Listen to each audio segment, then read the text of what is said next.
ഇനി അമ്മ ഇവിടെ താമസിക്കാൻ പോകുന്നത്. അമ്മയുടെ പ്രായത്തിലുള്ള ഒരുപാട് പേര് ഇവിടെ ഉണ്ട്. അതുകൊണ്ട് അമ്മയ്ക്ക് ഇനി ബോറടിക്കത്തൊന്നുമില്ല, ഒറ്റയ്ക്കിരുന്ന് വിഷമിക്കൊന്നും വേണ്ട.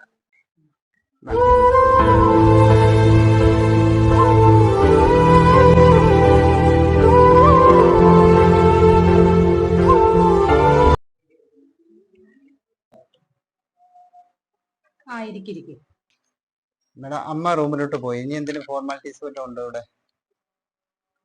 പ്രത്യേകിച്ചൊന്നുമില്ല. ഇതിലൊന്ന് സൈൻ ചെയ്യണേ.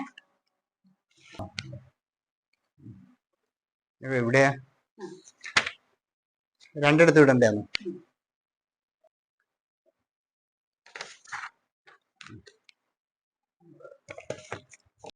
അമ്മക്ക് കുറച്ച് ദിവസത്തേക്ക് ബുദ്ധിമുട്ട് കാണും.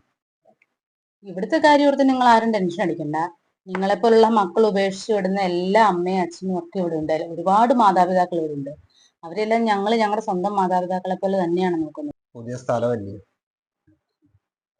പരിചയമില്ലെന്നോ? അമ്മ പറഞ്ഞ പരിചയമില്ലെന്ന്? ഒരു 30 വർഷത്തെ പരിചയം അമ്മയ്ക്ക് ഈ സ്ഥാപനമായിട്ടുണ്ട്. 30 വർഷം മുമ്പോ? ഒരു 30 വർഷം മുമ്പ് ഈ അമ്മയ്ക്ക് മക്കളില്ലായിരുന്നു. ഹസ്ബൻഡും ജീവിച്ചിരിപ്പില്ല. എന്നാ കാലഘട്ടത്തില് അമ്മ ഇവിടെ സ്ഥിരം വരുമായിരുന്നേ.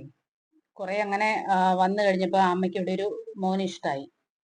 അങ്ങനെ ഒരുപാട് ഫോർമാലിറ്റീസ് ഉണ്ടായിരുന്നു. അങ്ങനെ ഒരുപാട് കഷ്ടപ്പെട്ടിട്ട് അമ്മ ഇവിടുന്ന് ഒരു മോനെ ദത്തെടുത്തായിരുന്നു.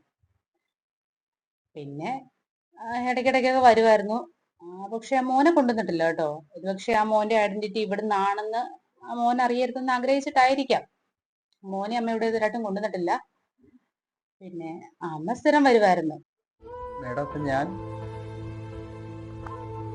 30 വർഷം മുമ്പ് ആ അമ്മ അങ്ങനെ ചിന്തിച്ചിരുന്നെങ്കിൽ, ആരും വേണ്ടായിരുന്നു എന്ന് ചിന്തിച്ചിരുന്നെങ്കിൽ, ഇപ്പം ഒരുപക്ഷെ നിങ്ങൾ ഈ സ്ഥാനത്തിരിക്കത്തില്ലായിരിക്കും. അന്ന് അമ്മ അങ്ങനെ ചിന്തിച്ചുകൊണ്ടാണ് ഇപ്പൊ നിങ്ങൾ എന്റെ മുമ്പിൽ ഇരിക്കുന്നതും നിങ്ങൾ ഇപ്പോൾ ഈ അമ്മയെ ഇവിടെ കൊണ്ട് വിടാനും കാരണം.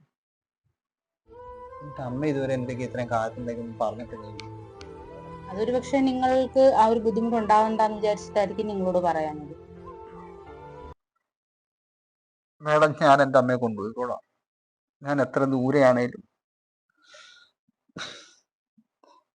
ഞാൻ മരിക്കും കാലം വരെ ഞാൻ എൻ്റെ അമ്മയെ നോക്കിക്കോളാം.